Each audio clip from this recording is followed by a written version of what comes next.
No, hey, I just want to thank you for coming on. Thanks. Yeah, it's good. I mean, I know we're neighbors, and we're both in the same business, but we don't really talk too much about cannabis too much. Yeah. Yeah. So what how's your instrument going?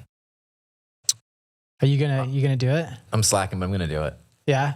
Just dedicating time and just with the schedule I have, trying to find a CFII that can like fly by the wing and give super short notice, like, hey, I got the afternoon open. Usually they're like, oh, I'm booked out 2 weeks. I'm like, have you started on it at all or no? I started doing some of the ground school. You did? Yeah. So on the Shepherd Air, the pre-test with all the answers for like 1,200, I probably got 400 to 500. But when it started getting into all the airways and the VOR stuff, when you sent me that link, yeah, I watched that thing 4 or 5 times. Yeah, it's got like sections, and you gotta follow the process. Did you read the process? No. Yeah, you gotta stick to that Shepherd Air process. Like it's like for the Shepherd Air, but not on the YouTube tutorials. Yeah, I'm gonna have to go sit with an instructor and literally. That's what I need. That's what I had to do. I did like 18 days of 10-hour days, 8 to 10-hour days, 18. Not all in a row. I did like 7 days consecutively. And then I did another, 5 days. And then I did another like 5 days and then a few days. So all ground school. Just ground. Not ground. I did probably like half ground about that. One-on-one. And then we went and flew and then come back. I would say if you're not flying, I don't know how I'd be able to make it practical to where I can kind of memorize everything that I'm learning. Yeah, I think, what's crazy about the brain, it's weird because I remember I'd go like 5 to 7 days solid of just straight training, 8 to 10 hours, ground school and flying. And then my brain would be mush. Yeah. About at the end of the 7 days. Like I'd feel like kind of like in a dream state. And I'd be worried to come back and start flying again because I'd forget things. Right? Because you're just getting so much, when you're doing your instrument IFR, you're getting so much thrown at you. And what I realized, it's like your brain has to heal itself.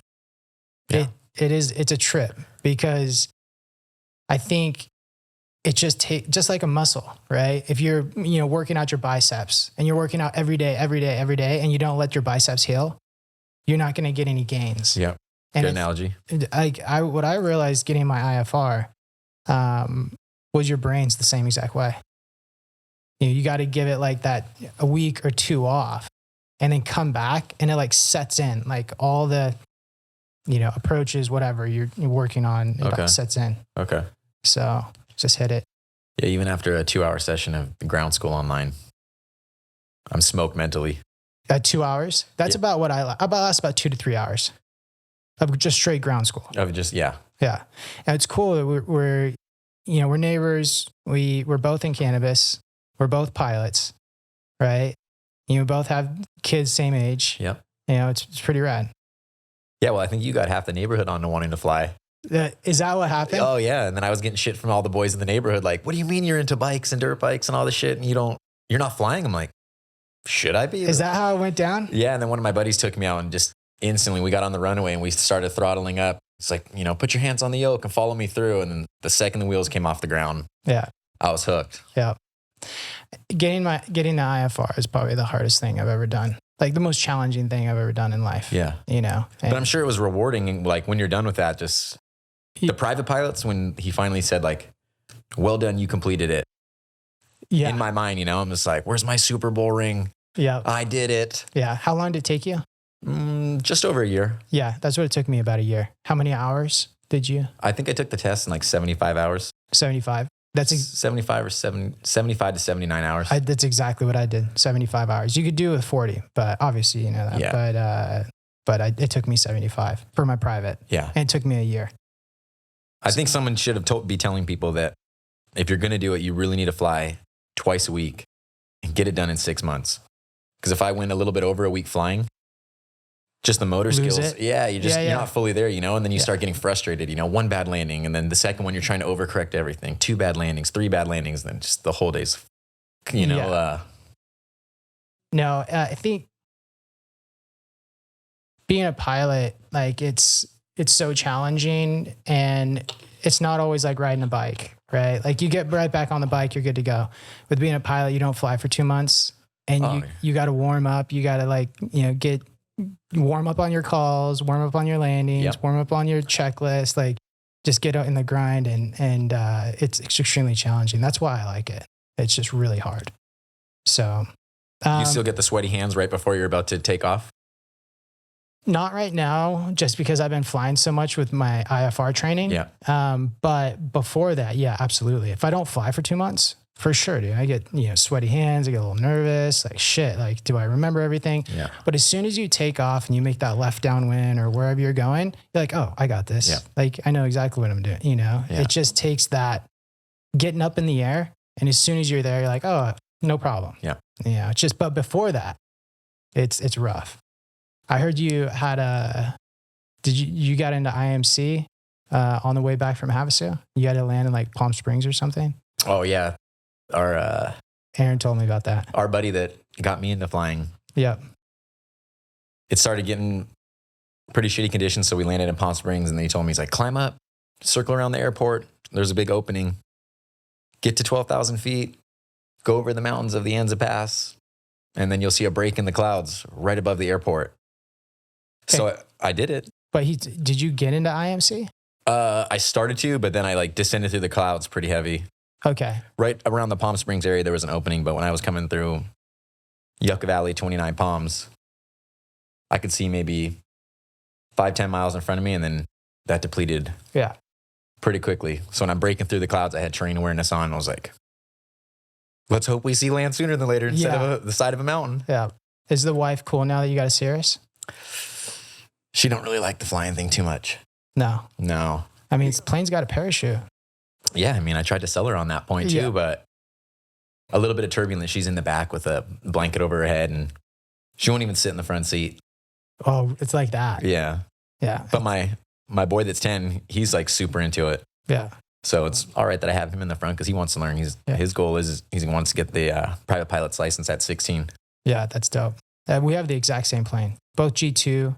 Do you have Avidyne or Garmin? I got the Avidyne. Yeah, same as me. Do you have 650s or what do you have? Yeah. 650s. Yeah. Oh, dude, you're set. Yeah, but who doesn't want to upgrade, Yeah, for sure. Yeah. So your background, you were a pro BMXer for a long time. How did you get into that and how far did you take it? I think I took that to the highest level that I could. About 7 years old, started racing. By 12 years old, I knew that that's all I wanted to do. Parents didn't make me do any more little league sports. And just being like a one-man marching band out there, getting to do it for myself, getting to travel a little bit, the freedom of kind of like your parents letting you go with other friends and travel. It just stuck with me. Not having to rely on somebody else. It was one of the coolest experiences, I think, as a kid. Just some of that freedom that you have. Going up through like the ranks, like how do you, when you're starting at the local BMX track, like beginner. Totally. And then what are the ranks that you have to go through to become the level that you were at? So they have like novice, inner, expert, and all those are just like a step above like the belts in karate. Certain amount of wins, you get bumped up in classes and it becomes more challenging. And at the time, at 16 years old, you could turn pro. Some kids between 16 and 18, if they're a top amateur, that's when they start to go pro. And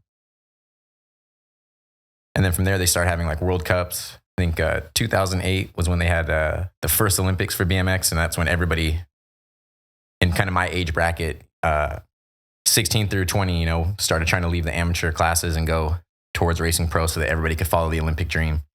And that was a pretty cool experience, just not making the Olympics, but getting to train for it and getting to travel the world and racing some of the World Cups and meeting other young people from all over the world that they're living the dream. And it kind of almost refers to growing. When there's like a bond where someone's got so much love for one aspect of life, the camaraderie is great, like everyone's super open to being inviting to you, whether it's on their home turf or just kind of telling you like what it is that they're doing or their experiences. So how far did you race in the World Cups? Yep. I got to race like Elite Pro. I think I did that for 6-7 years. And what countries were you traveling to, and how old were you? I traveled to quite a few countries, and it probably started at 18. Started at 18? Yep. And from 15 to 18, everywhere in the United States, there's like a circuit that travels every other weekend. You're flying to someplace, assembling your bike and racing. And then around 18 is when they started, having all these World Cups, and you'd go to different continents and get to compete against people globally. That's dope. That's cool. Yeah. Were you growing on the side when you were racing, or? Oh yeah. You were? Oh yeah. How old were you when you started growing? 16. 16. Yeah, my parents didn't support the whole BMX thing so much, so They didn't? No, they weren't too into it. Just my parents were like driven on me getting an education, that being a primary focus. But seeing other people in different aspects of life doing pretty well, following their dreams, and I'd say more of like a blue collar work environment, I was seeing some people just excel so well at what they're doing without that education, just following a trade. And I knew, like, I had my heart set on BMX, wanting to start my own bike company, which is another kind of fun time frame in my life, which I got to learn a lot and carry it all over to Cannabis. But at 16, I was running away from home a little bit, and then I was living with a buddy whose older brother grew. And I'd smoke here and there, but getting to see the plant, I was hooked instantly. And so when you're going around the world, kind of, are you doing it on your own without your parents' help, and then growing cannabis on the side? Were you growing at home, or were you growing at like a buddy's house? I was growing at home. Okay. I just relied on a water reservoir being filled up by like a buddy or a neighbor, and then the cheap timers with the 15-minute clicks. Yep. And then calling a brother or something, or a buddy, and or having a roommate at the house, and just we could be on 2 totally different time zones, and I'd still be making sure I call in morning or night and like, are they praying? Yeah. Is everything getting watered? How did you do? Did you do ebb and flow? Because everybody was doing ebb and flow back then. Of course, Botanic air trays, ebb and flow. 100%. Rockwool. 100%. Yep. Right? That was like the go-to. Yep. How many lights? I started out with 4 lights in a guest bedroom, and then did the 4x4 blocks. The same thing, the Botanic air trays, the flood and drain, and then I ran that system for like 2 or 3 years, and then started the. That was like the go-to. The go-to. Yep. Until everybody went to the buckets. The ebb and flow buckets by R&M. I think so, yeah, with the hydrogen balls. Yeah. But a year of coming home, and that was the big thing, is like, you need your buddies to come over to help you wash your balls. Yeah. And just being in the backyard with the hose, spraying them, and having a little assembly line. I'm like, what am I doing? I kind of miss those times. Yeah, a little bit. We were like voyagers, just trying to figure it all out, and everything was super discreet at that time. Yeah. Typically the buddies, I don't know if it's the same for you, you'd meet were guys at the hydro store. If you see another dude, instead of getting the little 1 gallons, he's got a bunch of 5 gallons on the dolly. You want to step it up? Yeah. Or you see him there 2 or 3 times, you start opening up like, hey, what's up? What's your name? What are you growing? Yeah, for sure. You started a bike company called Decoy? Yeah. How did that go, and when did you start it? Oh, I don't remember the year I started it, but maybe 10, 12 years ago. So I think I was like in my later 20s. Mm-hmm. And it was just something I wanted to do. Like, BMX wasn't a super high paying sport. So some of your sponsors are the people you ride for. The best way is like almost like selling packs and making a royalty, So if you're training kids at the track, or you're going on tour and you are meeting people, they'll give you like a promo code or something to try to sell the bikes. And then they go back and look through the data and be like, oh, all right, Brandon. All right, Derek, you helped sell 20 frames over X amount of time. And just kind of doing that to pull my weight, I realized some of these guys didn't want to listen to the feedback by some of the pros on what would be like a better design, or putting in the work for somebody else. I was like, I could do this on my own. And I wanted something that was USA made and that I could design and develop. And I've always kind of been business minded, selling candy to kids at school at a young age. Like, I could do this myself and do it better. How old were you when you started it? Maybe 24, 25. Like, I took probably a little over a year of just R&D, finding different people to help me weld, get the metal sourced. I'd have to get like raw aluminum, get it annealed so it would be softened up, and then get it all bent and swedged. Because I just didn't want kind of your standard out of the box stuff, which is what I felt at the time was my competition. Yeah, I've seen some of your bikes for sale on the market that are like on historical like BMX websites. Okay, and shit, cool. Dude, it was pretty sick. Yeah, it was good times. I learned a lot. That was looking back at it, that was like the best chapter of my life, I think, for real life experience, getting to learn. Yeah. Getting to learn how to run a business. 100%. Yeah. Because I think, coming from the cannabis world, if you're just growing all the time and you're just moving packs, you don't understand about taxes, payroll, compliance, all this different stuff that you got to worry about in business. So you getting that experience with your bike company and taking it into what you're doing now, it's probably really helpful. Oh, 100%.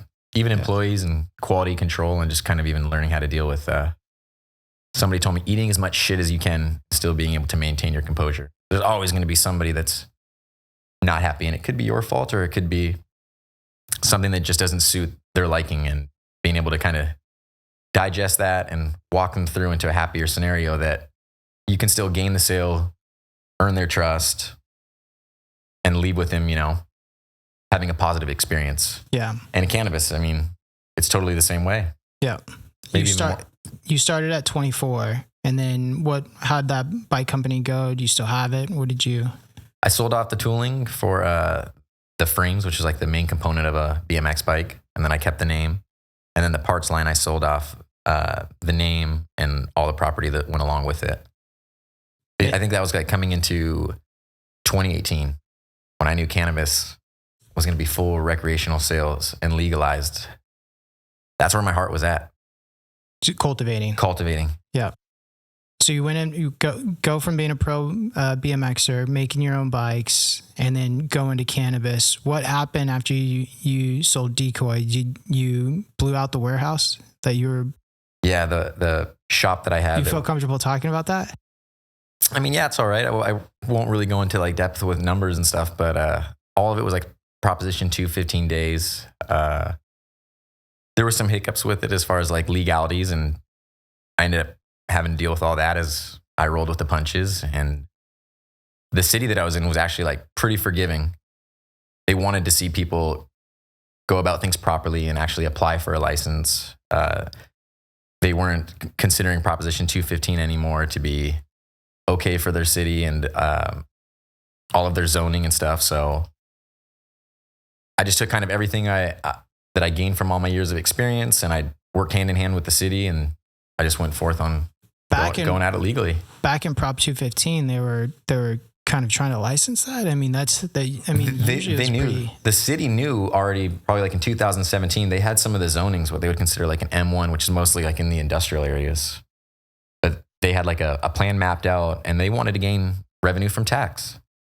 So leading up to 2018, like they laid everything out. And that's where there's been a couple of buddies I've helped out, is the city that you're trying to apply for a licensing, and it's no longer illegal. Like there's nothing to be embarrassed about. You can walk into the city office and just ask, hey, what is your zoning for cannabis? Some cities allow it, some don't. And they'll lay everything out in front of you. Sometimes at the clerk's office, they'll even print it out. Here's the zoning, here's the forms, here's how many applications are still left. They want you coming in there. They want your business. Yeah. And how big did you go in that warehouse in the Decoy warehouse? It was like a 5,000 square foot warehouse. Okay. So like 100 lights. Yeah. We ended up making it into putting in a mezzanine and expanding up to 100 lights. Yeah. And then you eventually got into retail. Yeah. Right? Yeah. Started that in 2018. The shop didn't open until about 2020. And then we got the micro business. We took a Rite Aid pharmacy, gutted the whole interior of it. And a Rite Aid. A Rite Aid. I think it was actually called a Ken's at one point, a Rite Aid, and then a Ken's, or vice versa. It was in the city of Moreno Valley. And we gutted the whole building and did all our own TIs. One of my business partners is a general contractor. Dude is extremely rad, ended up becoming one of my best friends, and he's hungry, so we built this thing in probably 9 or 10 months. And then we faced COVID like everybody else and had to deal with all the city inspections delaying. But we had trades on top of trades. And that building, in under a year's time, we were ready to turn it on. Just had to wait for Edison for the power upgrade. But we took that building. There's, I think, just shy of 500 flowering lights. Got like 8 rooms in there. Veg, moms. We do some manufacturing in there. And then in the front, it's a retail store. Coolest thing about the retail is you can see into 2 separate grow rooms. It's kind of a really neat experience. Just coming from the side of cannabis where I wanted people to know about it, being in the extreme sport, seeing so many injuries and people like everybody else, you know, they get on whatever script medicine. When I'm a firm believer, like cannabis is the way. It's a plant, no different than treating a burn with aloe vera. Is whether you smoke it or consume it, I think it's the miracle cure.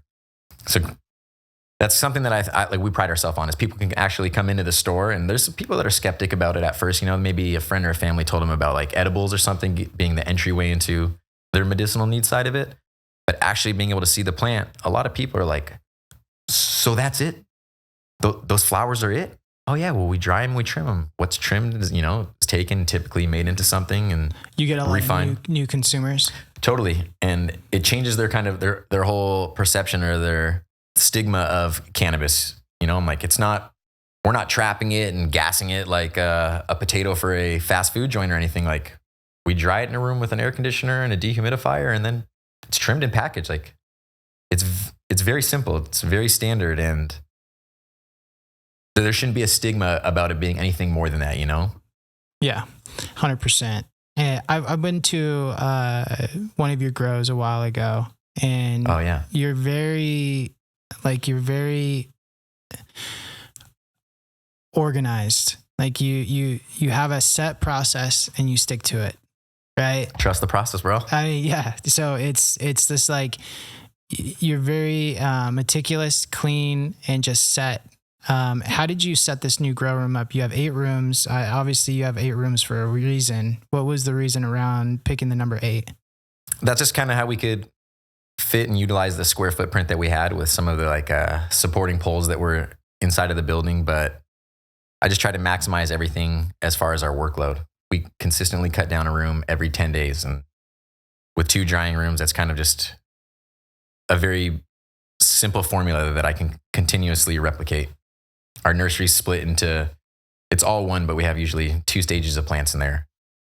New development, new growth, something up to 16 days. We pull it from a room, reload it. So we want everything revolving. Yeah. Trying to keep that consistency. I see a lot of guys, trying to, it's so important for cultivations to be on a schedule, like a really tight, strict schedule. Agreed. Especially, with labor and consistent workflow and drying space and flow through the facility or flow through your retail, like that consistent 10-day harvest and having multiple rooms. Guys that are, back in the day, we'd try to do these big rooms, take all down at once. But where you really start to kill it is the schedule. It's that takedown every 10 days or whatever it is, whatever your schedule is, and sticking to it. And building facilities that way as well. Time is money. Yeah. I think one of the best helpers that I ever got to see is when Instagram first started up. Like I'm a absolute lover of the Jungle Boys, and getting to see that they would, show it in live time, basically like a photo uploaded today of them chopping up a room and refilling, in the days where everything's Prop 215 and no one's really talking about it. I had friends that would dry in the same room that they would grow in, whether they're getting their own clones, however so, or buying it from a friend, that reloading a room, vegging in place, and then turning it over. They're like, yeah, 3 runs a year. We're doing 3 runs a year. And then, seeing Jungle Boys go about it, it's like, nope, they have adequate veg space, the dry rooms, it's like, these boys are on point and they're showing it to the world, like, good for them. Yeah. And that just kind of gave me a little bit of reassurance, like, all right, I am doing this right, like, time is of the essence in this, You want that plant charging, like, things being docile for a bit just slows down the growth. How many runs are you doing in those 8 rooms a year? Just under 5.5. 5.5. So you are on point. Yeah. Like the max you can do is 5.7 or something like that.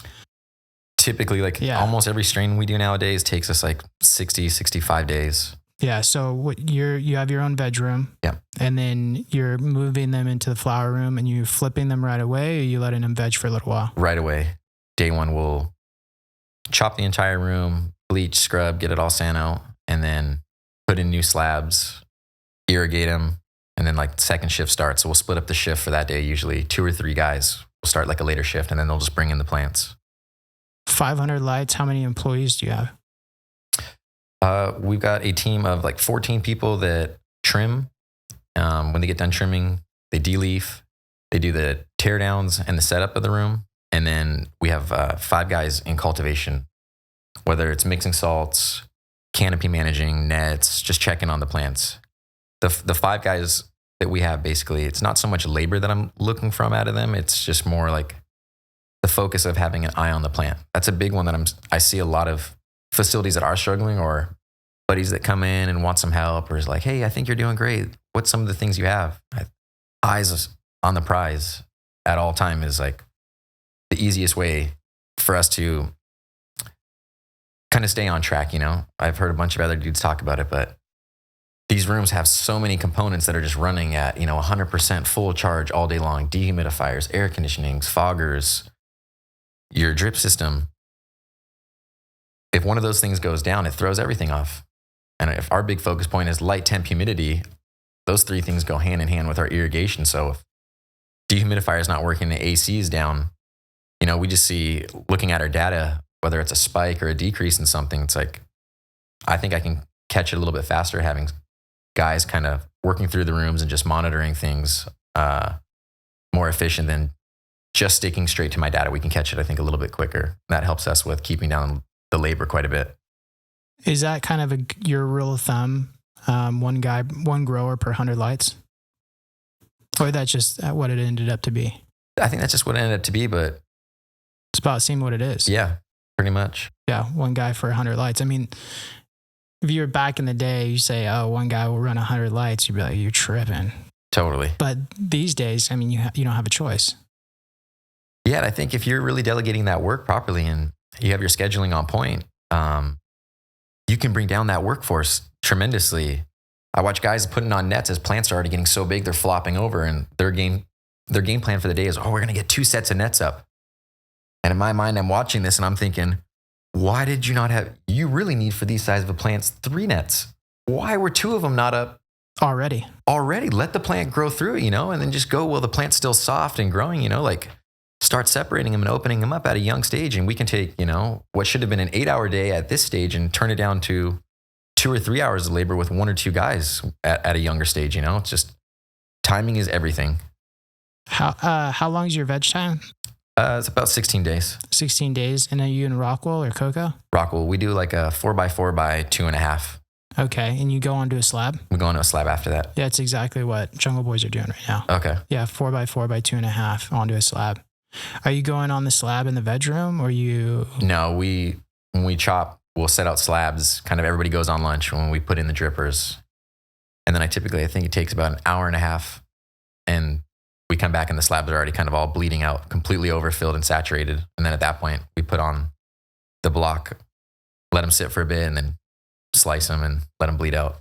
So are you vegging in place, or you have a veg room? We have a veg room, yeah. It stays in the veg room for 16 days. Every stage has got its own room. There's a mother room, room for clones, veg, and then the second that we chop, we take stuff from veg and put it right in the flowering room, and then the time schedule stays the same. If that room's running 9 in the morning to 9 p.m., then at 9 p.m., that room shuts off. The following day, it kicks on, and we call that our day 1. Now, with the 4x4 by 2.5, so you're vegging in those and then putting the slabs in the flower room and then planting those on top and then flipping. Yep. Flipping same day. Same day. Wow, that's efficient. It is pretty efficient. Yeah. And that way I'm not getting plants that stretch so much. And that's where I kind of resorted back to the 2.5 inch height instead of the 4 inch. Because I noticed those 4 inches, if you got a healthy plant and it's charging, those things are monsters before you even get them into the room. Yeah. Yeah. And so 16 days in a 4x4 by 2.5, and you're not having any problems. You must be watering multiple times a day. You going drip with veg? Drip with veg, yeah. Okay. Everything is, and that's something we pride ourselves in, is when we like set up our rows, we have everything kind of squished together in one row. And for one room, it basically takes up 5 rows in veg space. So there's 10 rows in there, and then 5 at one stage, 5 rows at another stage. But we'll keep them, all the blocks, together for about 4 or 5 days when we put a plug into the block. Just hand watering. Hand water them once. Actually, to make it even easier, just put a clip with the hose onto the tray, and I soak the shit out of the tray. And just like an ebb and flow. Just like an ebb and flow. Let the blocks get fully saturated, and then open the drain, and then let them dry back for 4 or 5 days. And then after that, we separate. But our big thing is when we separate, we try to put them in stages. Row 1 is our smallest, 2, 3, 4, 5. And to the untrained eye, it looks pretty uniform. But that way, as far as our irrigations go, is I can kind of tune things in to where I let them dry back a little bit more, maybe on if I had a row of some smaller clones, so that way they get a little bit extra stretch. And that way, when it's time to set them inside of a room, I'm completely uniform. Now, is that on the same bench or a different bench? Each bench has its own irrigation. So that's why I was asking, because it'd have to have a different zone. Different zone, yep. Okay. So basically, one row might get 1 or 2 less feedings, maybe the first 7 days in there. Based on the height of the plant. Based on the height of the plant. Will you be able to get those plants caught up to the other ones? Yeah. So all those plants will go in the same, but you're just adjusting irrigation strategy based on the size. Yeah. That's great. Yeah. And one other tiny little thing. You got to be on your game to be paying attention to that. Yeah, we've worked with the guys that are on the team for years on that, and it's like every guy takes pride in what they do, and that's where I've seen is our support team is just so good with all of the guys loving it. That's one of the things so exciting about cannabis is there's so much growth and it's so fast, and when things are healthy, they're even faster. That it's hard not to be excited about to coming into work every day. Even the guys that have a 2-day break, whether it's their weekend or their midweek, is they're excited to all come back in. And like a relay race, pick up the baton where you left off at, So it's like, all right, Brandon, you did great this weekend. Now it's mine. Like I'm driven to help charge these plants. Yeah. To have your back. Yeah. And all the guys do that. That's a big thing is out of the 5 guys, we've got a group thread. Manager's on there. I'm on there. But at the end of the day, it's just a simple text, a group text. And all the tables, we've got a little tray that I made with a runoff cup. And then at the beginning of every table, I just put 1 piston string in so I can get the total volume going into the plant and see what's coming out. So I get a report at the end of the day. Room 1, 1,800 mils in, 400, 500 mils out. And then once or twice a week, we check pH and EC just to make sure that we're at our set points. Now, are you checking that on the whole bench, on your runoff of your bench, or are you doing it for each individual plant? No, on each bench, I've just built a little wooden stand so that I can elevate the slab a bit. Mm-hmm. And then I took a cloning tray. I cut 2 cloning trays, PVC glued them together, and I'll put 1 entire slab on that thing. And then get the total volume and divide it by 3 for 3 plants on a slab. Smart. I like that. Yeah. And then that's just a very simple way. I've tried all the sensors and it's okay. It's just, I don't want to say it's good or great. I thought it was just better for the keep it simple, stupid method. I walk into a room and we know everything starts feeding, within a 2-hour window of a room turning on, and all of our rooms pretty much turn on at the same time. You walk into a room at lunchtime and you don't got cups in every tray filled with water, you know that we missed an irrigation, whether somebody closed a valve or what it may be. But for us, it was just more of a reassurance. And then even the group thread is trying to tell my guys all the time, like, sign on to the whatever system we were using, and look at it. Look what our water contents are at and start looking at the graphs. So you're using Substrate monitor and you're not? Not anymore. No. I threw it all to the, I was. I threw it all to the wind. I just thought it was like a little bit, I don't know what would be unnecessary? A little unnecessary, totally. And then trying to teach other people how it worked, kind of.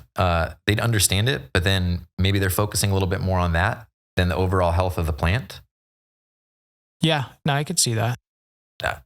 I started having gaps in the room, in a lot of rooms where I'd see the growth wouldn't be where I'd want it. And some of the guys would be like, well, the sensors in this row say that the water content is lower than it actually was, and they're overfeeding it. And it's just the bite into the slab weren't what I wanted. I didn't see the resin production that I wanted, so I just went back to the old school method. How's that? How's it working out? Good. I just feed the plant till I feel like I have ample runoff, and then work on getting a good dry down. And then my personal experiences with Rockwool is just don't let it get too dry. Yeah, for its channeling. I think one time at the beginning is okay, and then typically everything resaturates back up. The slabs saturate really well, even if you go a little bit past where your set points are. But same thing with the 4x4 by 2.5 blocks is with the dripper on that. It's hard to overwater those things. The plant's charging. It's got healthy roots. You can have your P1 or P2 phase, and even without the sensors, as simple as having a guy walk through the room and just kind of feel them. And if your whole team's on point, working together hand to hand, you know what you're looking for.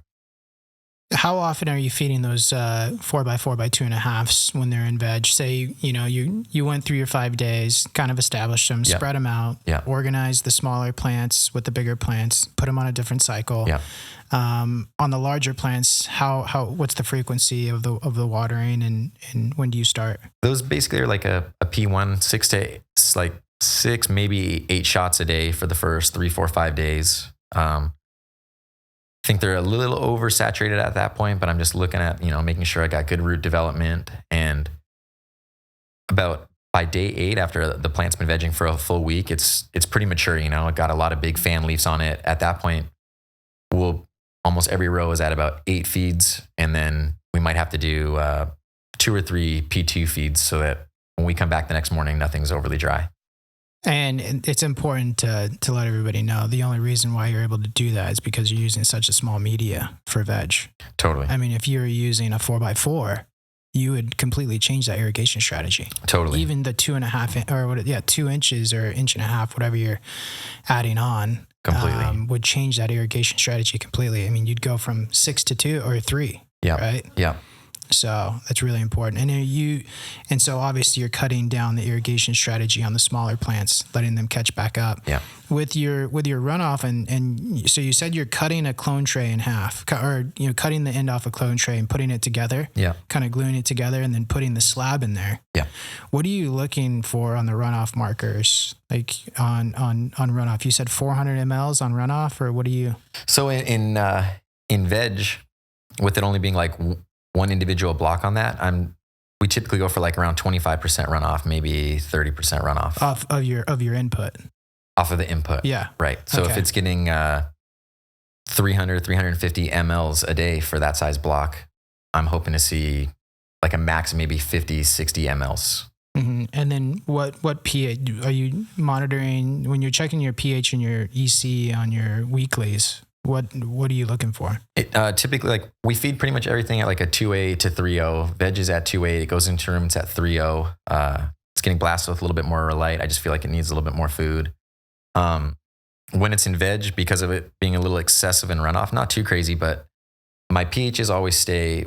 We go in at about a 5.7, and everything kind of always is fluctuating 5.6, 5.7, 5.8. So there's not much monitoring. I know if we do excessively dry back, let's say in one of the rows where I'm aiming to get a little bit more stretch out of the plant, rather than paying so much attention to pH, I'll pay attention to the EC.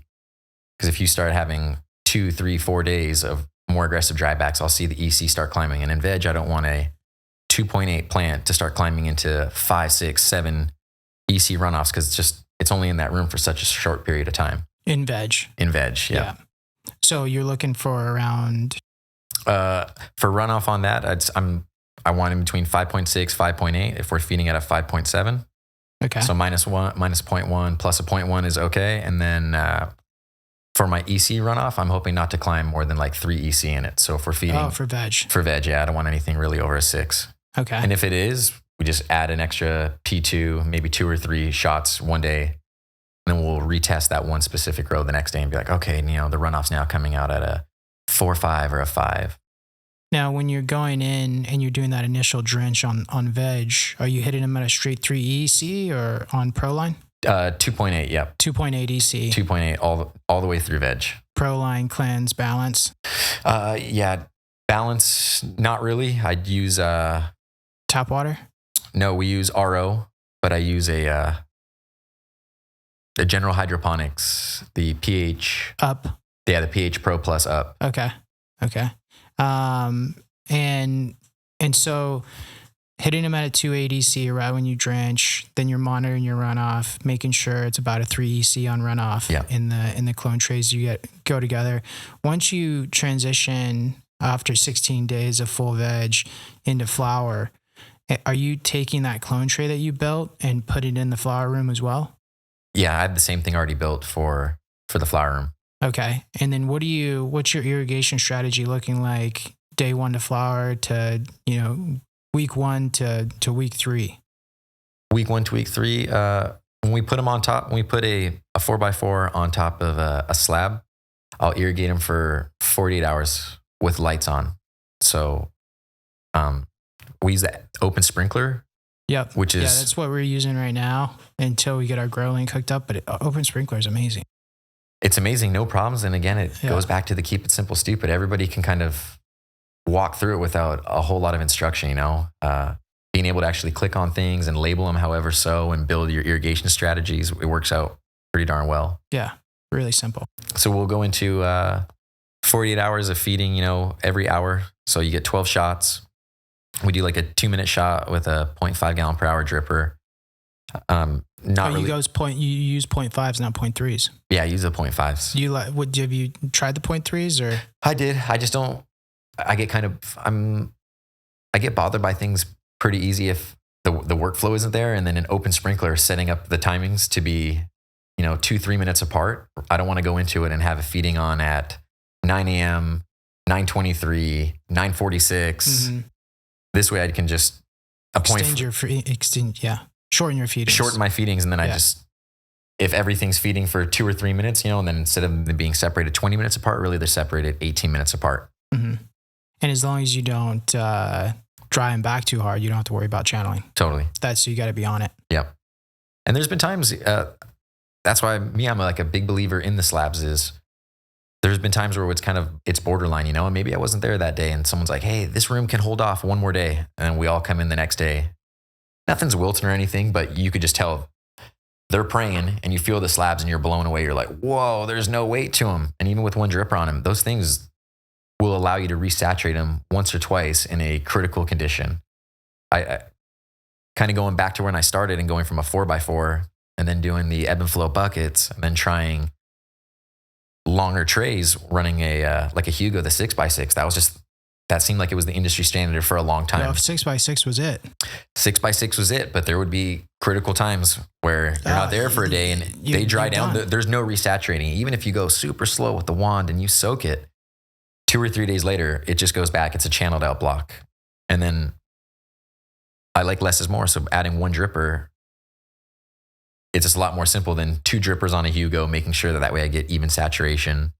Yeah, slab's your insurance policy. 100%. Yeah. And when you're setting your drippers in your slabs, what's it look like in a 3-foot slab? 3 drippers.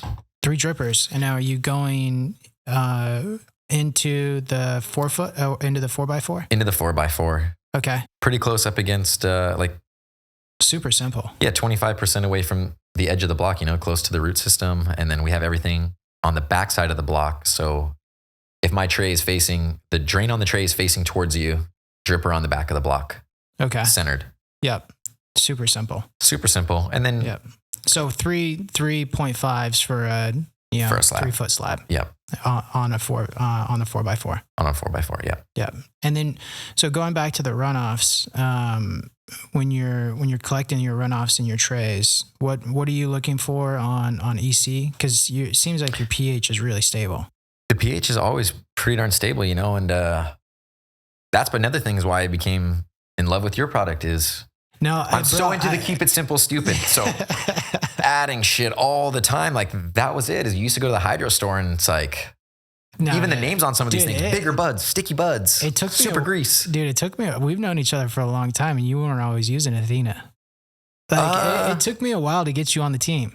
It did. Not too long. It's just, if it ain't broken, don't fix it. Yeah, I get it. And that's kind of where I got off of the sensors. It's like, I think I can absolutely crush it, just knock it out of the park by just teaching my guys what we're looking for as far as weights and making sure if they're getting fed, they're all right. But running a 12 or 20 part system, adding this and adding all your cups and stuff, it almost sounded too good to be true. Yeah. You know, like you come over to my house with a couple bags of salt and you're like, here, A and B. And in my mind, I'm just thinking, no, this can't be right, And then when you start kind of putting together some of the MPKs on the formulas of what you're using, you're like, I've got 6 bottles of half of the same shit in them, Exactly. Yeah, it's we've been getting hammered our whole life, Yeah. Just getting fully, fucked. Yeah. By every nutrient company. Buying water. Yeah, buying water and separated it into different bottles. It's like that's why it's what Athena was kind of like that first, step into like, here, this is all you need. Yeah. And get away from all the bullshit. Yeah. I won't say who, but I did try another company. And that's where maybe took a little time to like lick my wounds, you know, and give yours another shot. Is I want all my reservoirs, I want all my drippers to be clean. A couple people have seen the Instagram page, and I'm really big on filtration. I don't want to work harder. Yeah. Clogged drippers is just something that I see in way too many facilities, or even some of my buddies' gardens. And one of the other powder formulas, I'd come back in a 24-hour period, you know, and what was left in the reservoir, you could wipe your finger on it, and it was just coated with sludge. You start opening up filters, and it's terrible. It's a mess. It's setting you up for failure, you know. And that's one of the big things. Is even when you gave me the samples, you know, is whipping them all up in a trash can. You know, I'm like, do I use it today? I'm like, no, let's test it out tomorrow. But coming in there and then just seeing that I didn't have all the fallout, you know, and then it was still clean. I'm like, all right, and yeah, it's everything that you're seeing in your reservoir is going in your lines, and everything that's in your lines is going in your drippers. Oh, 100%. It's got, like, when you're doing a 500 lighter, like, you can't be fucking around. Totally. You know, and be out there trying to unclog drippers. What did I do? I came by and I dropped off some Perline. Is that how it went? Yeah. And you're like, dude, how are you not using it? I was like, well, I'm a worrywart. Yeah, because we're neighbors, and I remember you're using another line for the longest time, and I kept talking to you about it, right? Yeah. I kept mentioning it, you know, and I was like, yeah, like, you got to get on it. And I think one day I was over and I just went to the office, grabbed you a bunch of product and dropped it off, right? Yeah, we were going to go riding or something. You brought me a bunch of bags. You're like, here, start using it. I'm like, oh, man. I kind of felt, you know. Felt guilty because you're like, yeah, I'm like, he's my boy. He's my neighbor. I ride dirt bikes with him, and I got to run it, you know. I got to try it out.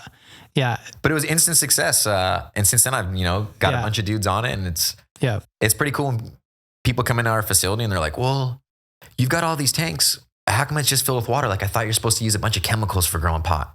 I'm like, well, you need fertilizers. Yes. I'm like, and here's what we use. It's super simplistic. And they're like, well, how come if these are the tanks for the room, there's no fertilizer in it?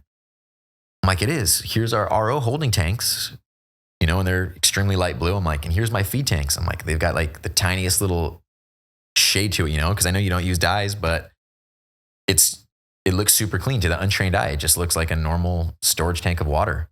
Yeah. Yeah. It's really, really clean. A lot of doing liquid fertilizer is a walk in the park to powders as far as manufacturing. Yeah. Because you can get away with less quality inputs, less raw quality of inputs on a liquid, because you can filter the liquid out once it's, you know, mixed and done. You do a filtration process, and then you bottle that, right? Right. But when you're going with powder, like powder formulas, it gets the quality of inputs have to be another level over liquids. And a lot of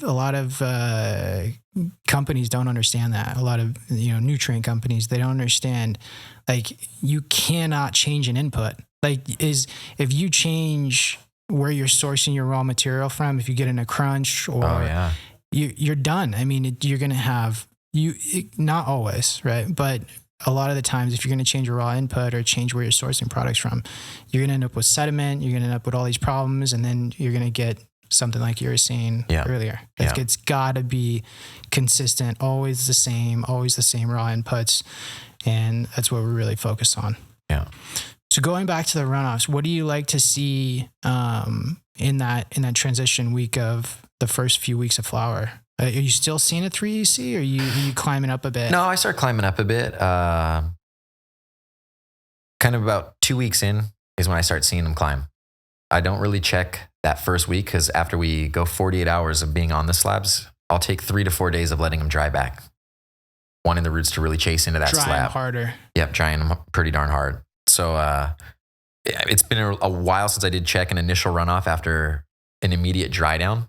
But to me, that's completely invaluable. You know, the plant's looking healthy. I know that my EC's probably skyrocketed because it's dried for so long. I mean, even 3 days in a slab, your pH is going to be shifting quite a bit.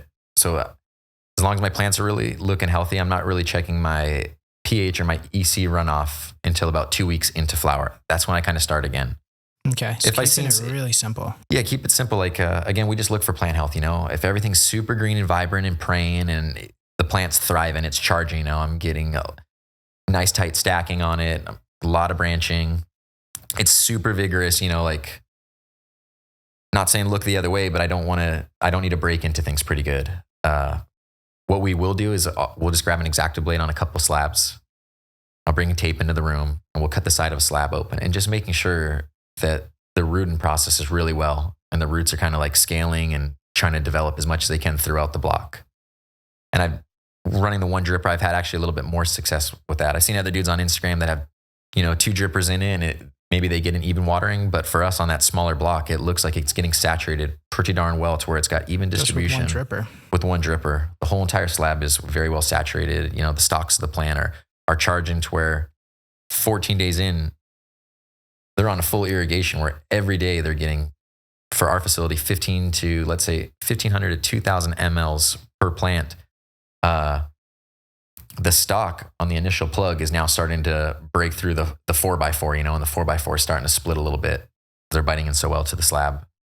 And then from day 14 on, we check once or twice a week the pH and the EC. And I really don't want to see the EC climbing more than like 1.5 to 2 over the input every week as we go throughout. Okay. And then typically, we start our flushing at day 50.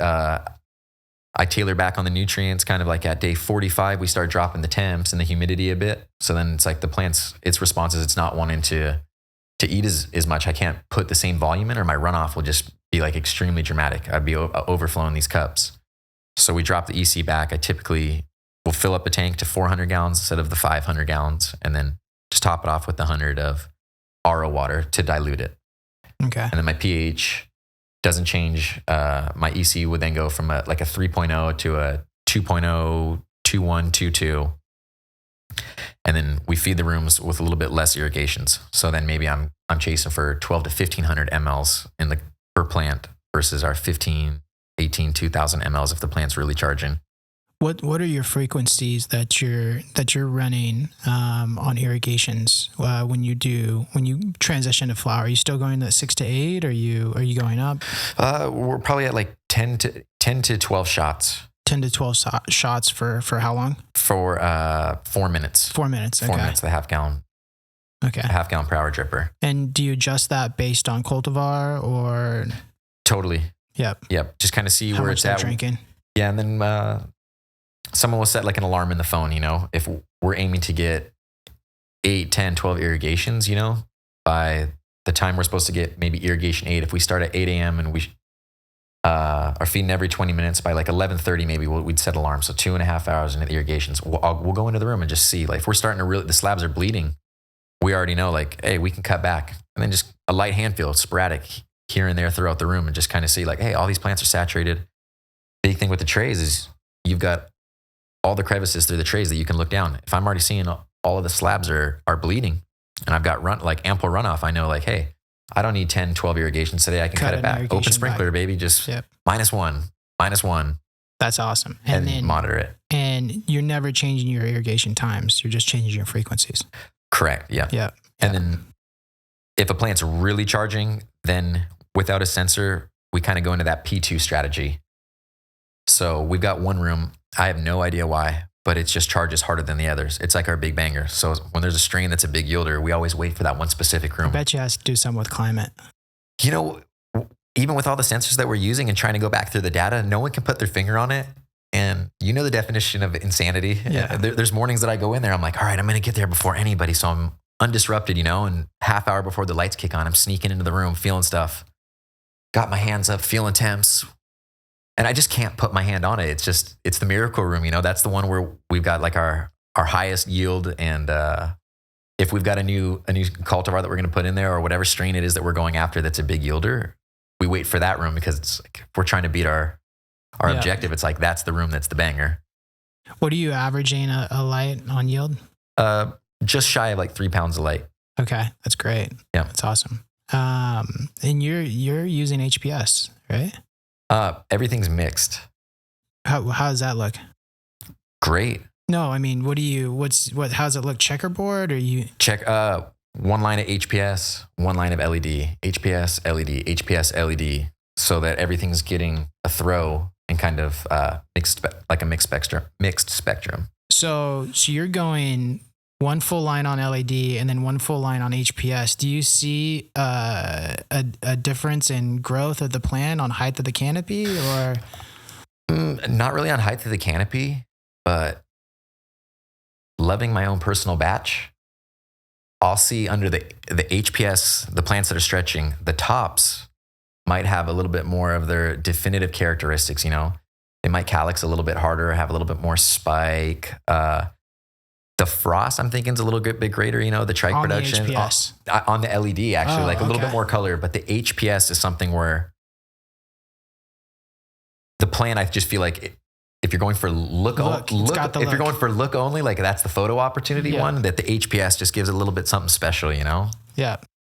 What about smoking? I mean, what do you prefer smoking on, LED or HPS? I feel like they're real close because I don't really like to smoke the tops. I like to smoke 6 to 10 inches down. I feel like it's a little bit more chirpy. Okay. Everybody I know wants a top. So like when we're trimming, I'll go into a room and I'll pick, you know, what would be like the secondary tops, you know, something that had just a little bit less light so that I get a little bit more flavor out of it. I feel like the smell's a little bit better. And then I'll trim those up myself in glass jars so that, you know, my personal batch is a little bit radder to show the buddies. And, Did you listen to the podcast we did with Bean Fiends? Yeah. What did you think about what they were saying about LED and HPS? Because you're already on it, right? Yeah. And you're already doing it. Yeah. So what did you think about what they said about, you know, the climate and increasing? Is that what you're on now? Yeah, no, totally. They're on point with it. And that's what's so cool about growing is like everybody is just so open to kind of telling you their experiences. I don't think things are so far advanced right now that where people are like trying to keep everything super secretive. Yeah. Because I could hand my recipe and my SOP plan to the next person, and for some reason, with the same strain, it could look completely different. The TLC, you know, is a big factor in that, but I think light temp and humidity is a big one. And even having a mixed spectrum, you know, having to adjust what the temp and the humidity is it's just a different balance point that you got to find out what works best for you. So what made you go the LED and HPS mix light in the same room? Like you obviously were on it, right? Yeah, I wanted some savings, but Gavita originally, when they came out with those like 1930s, I got a buddy that started working at a hydro store 15, 18, 20 years ago, and we've kept in touch. So him as a rep at Gavita, he's always been like super rad about giving me stuff to R&D. Going back to the bike company, he knows that I'm really big on just writing things down. If we tweak anything, even our irrigations, we record it. So if that room's banging, I know at the end, you know, less irrigations, or we adjust light intensity at a different day than what our SOPs are, or temperature, whatever it may be. We record it so that I have something to go back to. And because of that, he knows how a little bit anal I can be on all that stuff. So he likes R&D. Yeah, you're very, very meticulous, like I said when we started. And I got no filter. If something sucks, you know, like even in my biking days, you get a sponsorship by somebody, they want to give you something that's garbage, you know. It's like, that'd be cool to have a couple $100 of a paycheck from this. But if it's trash, it's not going to help me to win. Yeah. So R&Ding the stuff, you know, like I'll be very blatant about how it's working. But the 1930s seem to really be rocking. The plants are charging. But in one of the rooms that I was going to R&D in it, they only gave me half the amount of lights. They're like, we're allotted to give like 40 lights per person. So I was like, all right, well, rather than me putting the room half and half, let's just give this a whack. You know, we'll do every other row, and just, if it works, I'll buy more and switch them out. But it worked so well right off the bat that when it's time to update the rest of the rooms, I'm just thinking, again, if it ain't broke, this is where it's at. If it ain't broke, don't fix it. Yeah. And we in our R&D room where we try different strains or whatever phenos that we're trying to do in-house, or our own strains, it's an all LED room. That room to me still doesn't smack as hard as the mixed spectrum. Wow.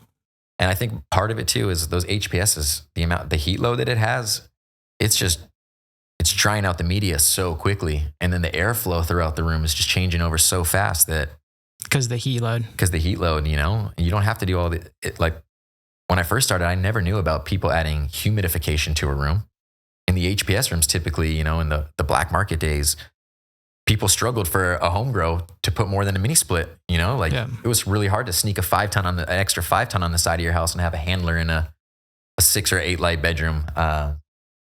So heat was naturally a factor from those HPSs, which the plants would transpire and it would be humid just from that. But an LED, without adding any sort of humidification, I just don't feel like they transpire as much. So we have to add that. Doing every other row balances it out. It balances it out, yep. Wow, that's a trip, dude. That's like, it's crazy that I didn't know that that's what you were doing, And I heard about the first time I heard about it was doing the checkerboard was with Bean Fiends. I didn't even know that's what they were doing because they were keeping it super secret for a while. And to hear that you're already on it, I think I was one of the first dudes on it. I know. It's been on. I think so too. It's in one of our viewing rooms. That's kind of what the guys at Gavita were like. You're going to show it off, right? That's the big thing. Is it'll be in one of the viewing rooms. And people that were into growing were tripping, You get the good with the bad. People that come in there and they got something to say, and there's other people that just have the love for it. But some of the guys that grow, or even our faculty that has their own grows, they're like, why are we doing this? You don't think that that's weird? I'm like, what do we got to lose by trying, It's working great. Yeah, and it worked for us. Now, are you using the Gavita double-ended 1,000 watt? Yeah. Okay. You can't even buy them anymore. I mean, so now we got to switch to another double-ended. I think there's a few companies making double-endeds anymore, but nobody really. It's not significant. No. But luckily, since we pulled about 200 something out of the facility, that we have them in storage. So just have some extra. Yeah, if something takes a dump on us, we can swap them out. Yeah. And now you're going to Undercanopy. You're adding that. Yeah. How's that going so far? So far, so good. Walk into another buddy's grow. It was just night and day difference. Like, I was blown away with how little they were bottoming or lollipopping or cleaning up the bottom of the plants. Like, he was on a Hugo, my one buddy in particular, but they only cleaned up maybe 6 to 8 inches of the plant. So right at the starting height of the undercanopies. And the buds were absolutely amazing. I was joking with him, like, I'd rather smoke your bottoms, and yeah. The terp production on them was out of control. The color on them was out of control, but actually seeing a plant that literally had quality buds all the way through, like, you just don't really see that too often, even with stripping of the plants, Like, I've seen guys that go so crazy with de-leafing and the bottoms just are never quite as big as the upper 25% of the canopy. But the proof is in the pudding. Those things are smacking. Is your AC adequate enough? I mean, probably because you're using the LEDs. Yeah. You got some extra AC to back up the undercanopy? We do. I'm fairly new to the undercanopies. So like, the longest I've had them in a room now is about 8 to 10 days. I just got them. Okay. And I went all out. We're going to do the whole entire facility. Like, I'm sold. But I haven't got it to where the plants are just charging so hard and transpiring so hard that it can't keep up. Like right now, it seems like I'm in good shape. So, okay. So you just, fingers crossed. Hey, you just threw them in and was just like praying, like, this is not too much of a heat load. Yeah. You got to learn as you go. But, we kind of oversized everything to the not the smallest amount, but what I would need if there was like an influx in the plant count for the room or, increase in yield so that way I'm a little bit over than under. But we have a little bit of power left in the building. So even though having to do another transformer and step down and set up for the under canopies, if need be, we'll just add another air conditioning to each room. What brand did you go with? We went with Craft Farmers. Did you? Yep. The same buddy, he bought a couple of a competitor's brand, and he only had, I think, 6 of the other brand. And then he had like half of the room with the Craft Farmers. He's like, I'm just waiting for some more of the Craft Farmers. Like, look at the difference. And in the one room where he had 6 of the other brand, they look good. The whole rest of the room didn't have the under canopies. And it was night and day difference. And I mean, he's got room. He did it side by side. Oh yeah, room 1 and room 2. So it's like I could swing open both doors that are catty corner and look inside and just really notice. I was like, this room's got a third more weight in it. Like 100%. There's no fooling you. you have the color in the buds was night and day difference. The bottom of the plant was so purple and the buds were so big, it almost looked like they were 2 weeks further into development. But then, if I had my blinders on and I only got to see the upper half of the canopy, it was the same. Are they the same watts between both competitors? They're 120 watts, right? I think. Yeah. I just saw a significant difference, so I didn't put too much time into researching the competitors. And I think Lance is a super rad dude. Craft farmer, he throws it all out there, he does. Who other dudes in this game build a Patreon where, you can follow everything step by step. Like, I don't think a lot of people understand the value of that, even if you think you know it all, how much you could learn, or just how much of a caveat it is for that reassurance. Like, you know what, dude, this dude's crushing it and he's doing the same thing as me. Yeah. Yeah. Because a lot of dudes fake the funk. I hear some wild numbers out of buddies all the time, we're now at 4 pounds of light. And I'm like, all right, sweet.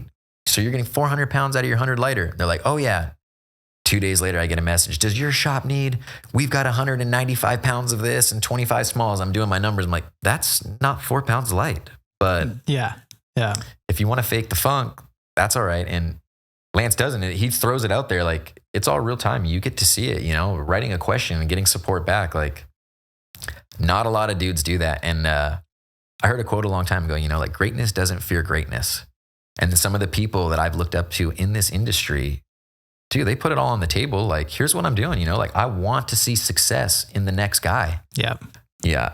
I don't want to see anybody fail, like, I'm the type of dude when my buddy gets a new toy, I'm like the first dude, like, call me when you get home so I could check out the new truck, or, oh, you got a new jet ski. Let's see this thing, like, I don't want to be that dude that's like, fuck, this guy got the new jet ski. Yeah. Like, no way, dude. No, like, you want to be pumped for your boys. And those people that are just putting it all out there, like Lance, and it's like, he doesn't know that guy that he's helping out, but what does he have to lose by sharing his wealth of knowledge to the next dude? It's just, that's the love of it. Even before he had the Undercanopy, he was always sharing the knowledge. Yeah. Like, just always sharing it. And it's the same thing, Ivan, from day one. He just never held anything back. And, back in those days when Ivan was doing that, everybody had their own little secret recipe, which was like a blend of like GH3 part and some other shit. Of course. And that was their secret recipe that they wouldn't want to let out. And it's just, Ivan was just never like that. And Lance too. He's just, here it is. This is what it is. This is how I'm doing it. Like, Ivan put the Octobubbler. Remember the Octobubblers? Oh, yes. That was the initial one. Oh, dude. And I take the guts out. I owe that dude for that one. That changed the game, dude. I was a slave to the wand, Yeah. Or trying other whatever Home Depot bought drippers, but it started with the Octobubblers, then moved into the NetFM pressure compensated drippers, and then that's it, dude. I mean, I don't think we're ever going to change from that. Like, that's the no be all. Who knows? I talked to Roach about doing Undercanopy, and he just puts them in at Jungle Boys, and they went from 2.7 to 4.2 on a tray. I'm just like, holy shit, dude. Like, that's insanity, It is, but it brings the love back into this. A lot of my buddies I joke about, to me, this is extreme gardening. This is still a sport, like, everything is so controlled that you have all your set points that you get to manipulate the environment, your irrigations, the plant to grow to your desiring. It is, I think, very extreme. But year after year of chasing the dream of beating your number, it's extremely repetitive. Like, I can't beat my lap time. I can't. Yeah, now you're about to beat your lap time. Oh, and I'm always excited to come back into work. I think the work environment that we have is great. All the guys love working, so we do a lot of joking. Maybe sometimes too much, but we have a good time. That's cool.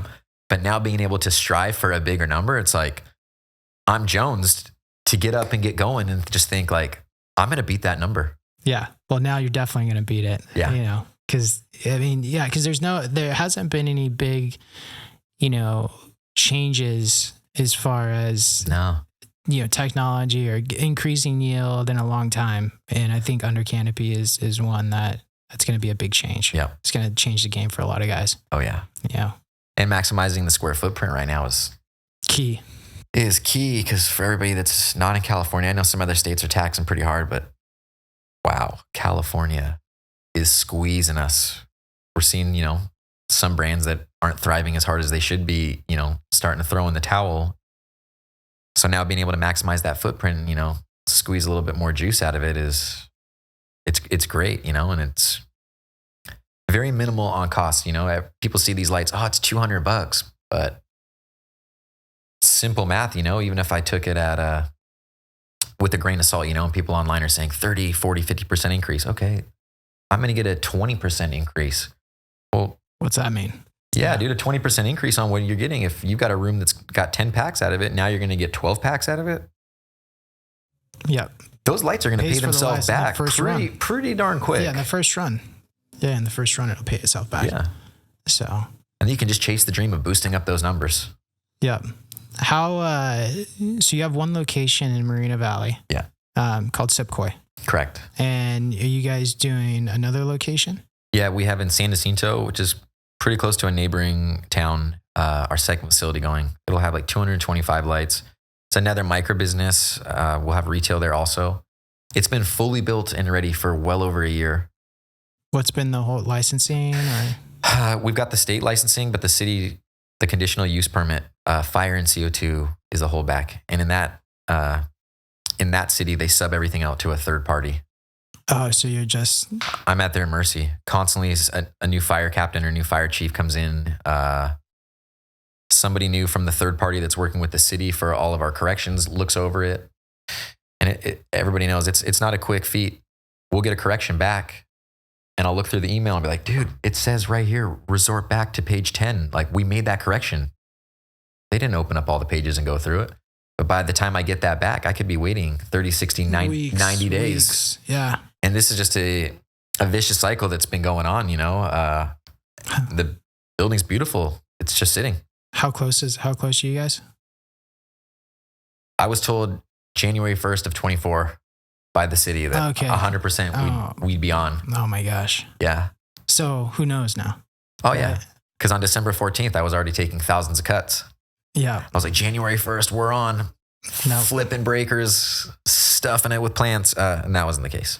I mean, there's a lot of guys in this industry, but it's hard to make a profit, right? With taxes and regulation. And it's, I'm sitting back and I'm watching you and you're doing great. I mean, you're profitable. I can tell you're profitable and I can tell you're running a good business, but I don't think, as far as meticulous and paying attention to the garden as like you are, I just don't think there's a lot of great cultivators out there, but you've got to be on your game.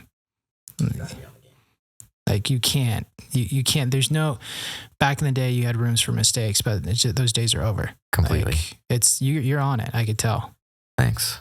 So it's all for the love of the plant. I think that's one of the coolest things is how many friendships that I've got to make through this is I think the guys that are killing it, when we all get together, none of those dudes are talking about the level of success financially.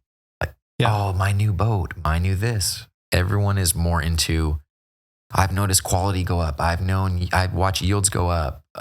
It's the overall success of the plant and the love of the plant. 100%. And it just takes me back to my BMX days is you have the dudes that would be at the top of the game and they never snubbed anybody that was struggling to make it or wasn't at the top of their level. The love was there for the common love of the sport, or now of the growing of the plant is everyone just wanting to share their knowledge of wealth. It's like, what's better than that? To me, I think with everything else on Instagram, all these fad diets and just learning about, we've talked to some of these other things about, how you can stay in great shape and such, but the natural endorphins that you get from levels of success, to me, like I get a way higher dopamine fix out of talking to a buddy and then seeing their success or someone that comes in and gives me a point or two and seeing some success and coming back and seeing something thriving than I do making money. Like I want to see a plant thriving. Yeah. My wife thinks I'm crazy. You love the plants more than the kids.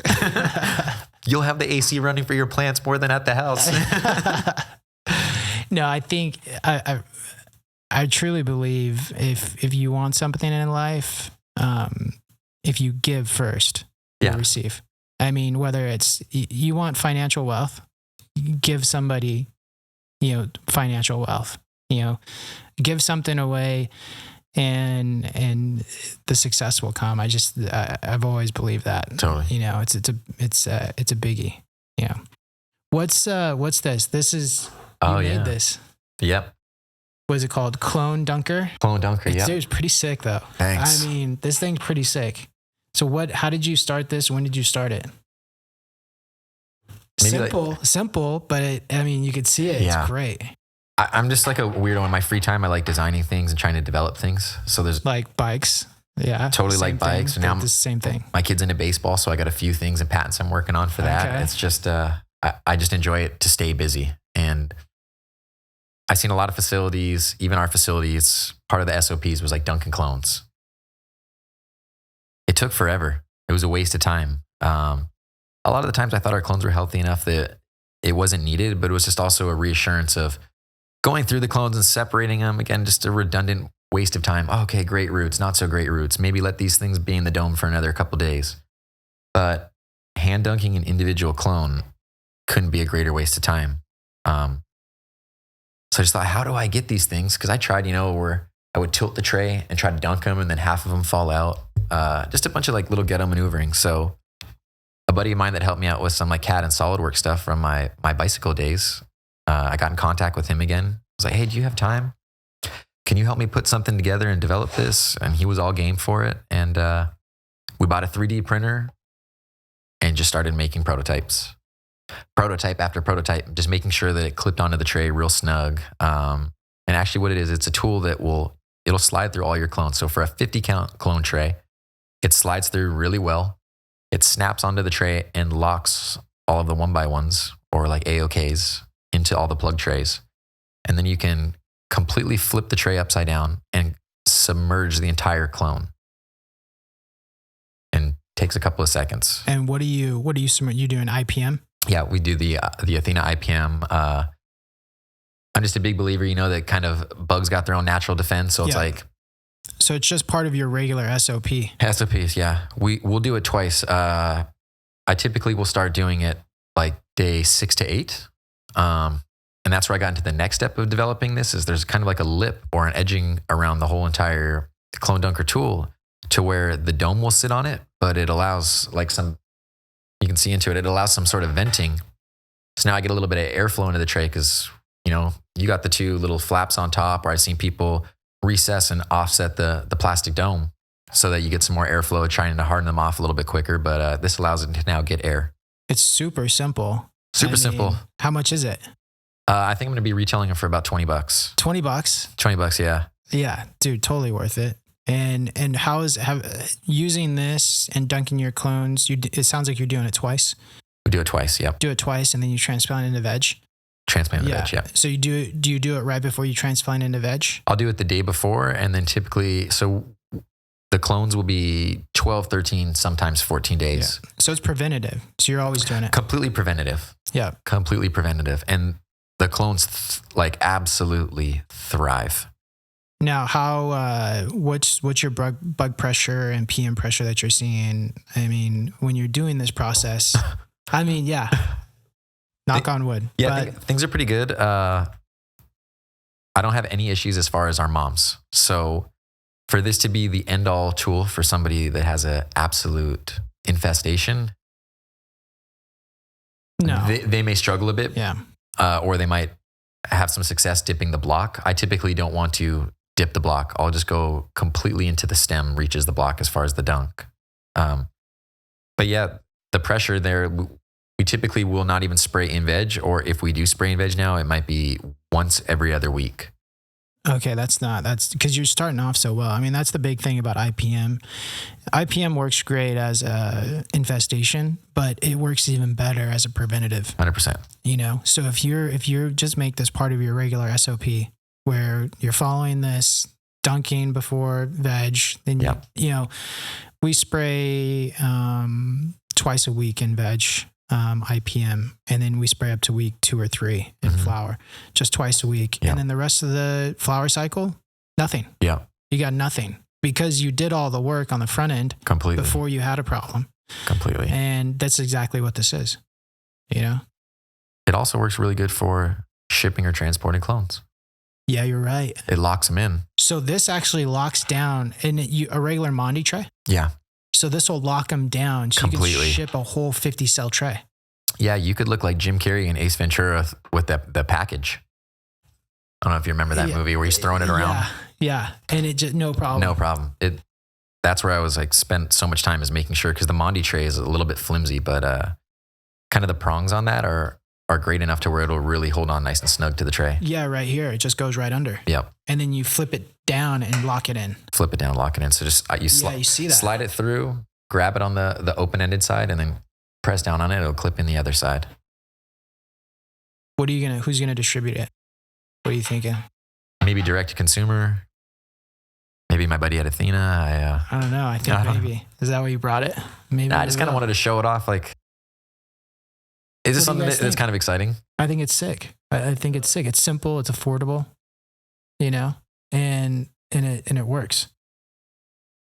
It's Thanks. mainly Mondi, or any other trays? Yeah, I tested forgot. on all of them. Yeah, there's Grogen sells another brand, but it's very similar and it will snap onto it too. Okay, so it works on multiple brands of trays. And I'm kind of developing the 72 count. The problem is that because of the thinner spacing, having the actual fingers that lock it in, it's not as tight of a lock. On the 72. The 72 is, and then I'm kind of just looking at what industry standard is. 50 sells better, dude. I mean, 72 is too compact. Yeah. It's too compact. 50 is like that perfect. Yeah. I wouldn't want to go more than 50 on a tray. Like, I always liked 50. And those fingers are big enough where a lot of people don't actually put the stock into the punch out of the plug, but they offset it. They actually stab into like the side of the wool, or away from the circle to cut out the punch hole in the middle. Yep. And it's still big enough to where you can slide it through. You might have to give it the tiniest jiggle, but no one's going in there and breaking. You have to be careful. But with the 50 count, no matter how you plug your starters, it'll fit and hold them. How many can you produce in a day? Well, there's actually a company out of Corona. I paid for them to have the mold. I did all the CAD filing of it, and then from China they got the mold, but now everything will be manufactured in the U.S. So I think it was a ballpark of they can produce 5,000 pieces of plastic injection molding in a day. Okay. All right. Let's have a meeting after this about it. See what's up. Cool. That'd be dope. Cool. Yeah, I think it's pretty sick. And for shipping, it's a game changer. Yeah, that was the other one is that we got the perforated boxes so that hopefully you can stack them up. Like these? Yeah, because it got overwhelming when I started picking some of these things up. Where did you make this box at? Here locally? Somewhere back east. Okay. I'm not sure what state, but it was a company I found online that would do a full cut to size with digital print, all 360 degrees. Okay. But trying to stack these things up, you'd be surprised, like a couple thousand of these things. They're heavy. Oh, it'll take up your whole airplane hanger. Yeah. Oh, do you have a whole airplane I got a bunch of them already. Oh, no way. Yeah, so it's like I have to get boxes so that I could stack them because if you stack them up just on plastic instead you need distribution. Yeah. Yeah, and marketing. And we got that. And that's something I'm not the best of, like I don't pride myself in that. I don't try to like fake the funk. I stay in my own lane, like I'm not great at marketing. I'm not great at Well, dude, you're running a 500 lighter and a retail store, and then you're opening another 200 and something lights in another location, another retail store. I mean, you don't. You only have so much bandwidth. Yeah. Yeah, it's a lot. I enjoy my family. That's another one. It's like I'm a big family man. I'm like super blessed. I got 2 boys. They're healthy. They are extremely rambunctious. Yep. They love playing sports, so it's like I try to divide my time as equal as I can between work and play. Yep. So what I'm always interested through your struggle because you started at 16 and you started in an interesting time, like a lot of us. Yeah. Right. Started growing weed when it was definitely gray. Yeah. Have you had any challenges with law enforcement or anything growing up through the industry? Yeah. Feel comfortable talking about it? I mean, a little. I just don't want to. What would it be? Like throw myself under the bus, but don't throw yourself under the bus. Yeah, like my facility got raided and we got issued a bunch of fines. Luckily, everything was dismissed, other than like being handcuffed handcuffed and released. I didn't have any real criminal charges. That's good. I've been pulled over with a bunch of work and had the proper placement, paper trail, and all the legalities of the Proposition 215 day in place, to where a police officer kind of just looked at me like, I don't even know what to do. Like, well, here's my giant folder according to how many, members that we have, with all of their recs. It's like, this is how many plants I can have. This is how many pounds I can have. You go. Do the simple math. He's like, you seem knowledgeable, kid. Like, go. And looking back at it, I'm already a short guy, but when I was 18, I was looking like I was 14. So driving a truck around loaded with packs, probably wasn't the smartest idea, but rolled with the punches, like. Dude, class. How big was the spot that got hit? That was the 100 lighter, the 5,000 square feet. Oh, that was the 100 lighter, the 5,000 square feet. Yeah. How did they find out? Somebody else in the complex was doing the same thing. And a kid set a dab rig with the e-nail. Mm-hmm. And I guess it fell over, and he went on lunch break, and it lit a coffee table on fire, and his whole building went up in flames. But he had fire sprinklers, so the volume of water let it out. Oh, out of the garage bay doors, these guys had leaves just bellowing out the door. So it was a dead giveaway. And then after that, they did like a sweep, and it was, I think, 3 shops in there in total. So the one that got popped for having the fire, and then 2 others, they came and they raided. Were you there when it got raided? I was not, no. But they came and tracked you down? Yeah. And then I just showed up too, because one of the neighbors told me, like, the code enforcement already knows who you are. I met code enforcement. He was like completely okay with it. Just said, hey, dude, have your paperwork in order. They even allowed for us to go and get fire sprinklers. So I had a fire sprinkler company come in, put in fire sprinklers, and then I passed a code. This was prior to getting raided. This is prior to getting raided. Yeah. So they knew about it. So in my mind, I'm like, this is Proposition 215, like, I'm allowed to do this. It's medical marijuana. So I didn't really have a whole lot of fear, but just one morning, I got ADT calling me, and then I sign onto my cameras, and there's no cameras going on. And then of a neighbor at another building, a good buddy of mine who builds some like fancy cars and stuff, and we took a liking to each other, and he knew what I was doing. He called me and just put me on blast right away. This is what's happening. One of your beloved workers he's handcuffed in the back of the cop car. Like, you got to come show up. And by the time I did, it was just code enforcement there. They released the worker that I had, and he laid it all out. He's like, all the fines that you have are in the building name. Like, the city wants you to go forth with the license. They just want you to do it properly.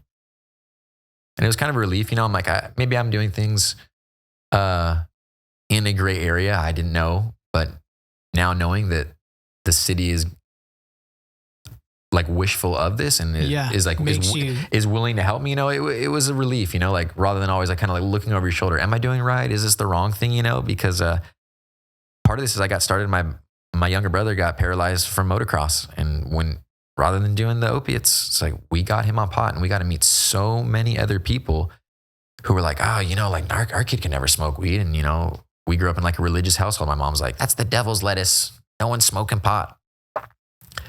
And now, I've changed her way of thinking. She's like, wow, like, your brother was a raging psycho when he would take his medication that's all prescription based, like uppers and downers.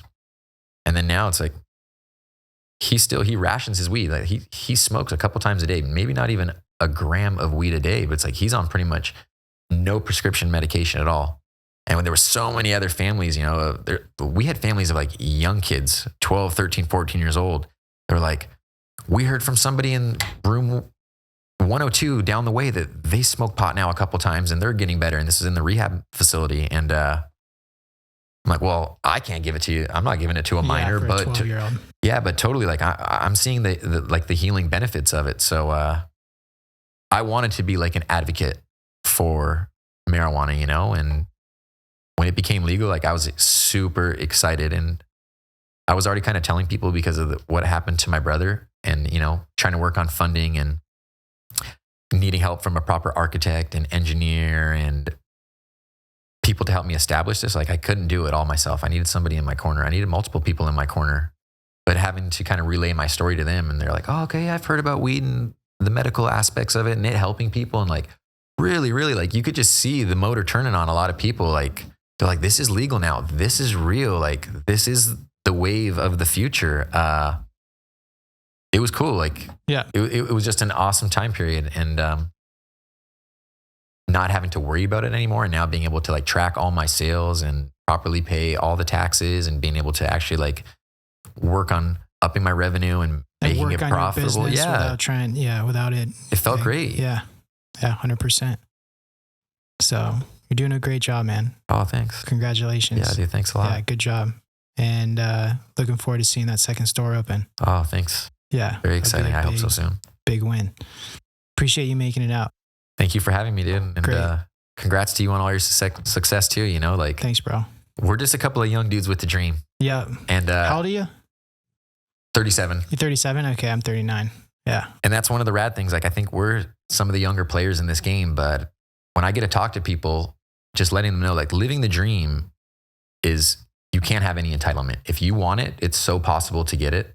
But mapping things out and having a realistic goal, you know, and really having a vision will help you out. Because when I started this, I had goals and I had a vision, but how realistic they were, really realizing that I needed the proper people to put in place to make my goal and vision work, could have been detrimental if I didn't open up to people, you know? So 100%. Other people trying to get into this, you know, like, there's still time. People say it's oversaturated, but like, if you really have the love of this plant and this is your dream, you know, like, it's not too late. I still see this as like a prohibition phase, you know? It's like, put in the time. Don't be afraid to get in there, even if you got to work for somebody else, and show your worth. You don't know it all. There's still development all the time. 20 years of growing, I still love learning.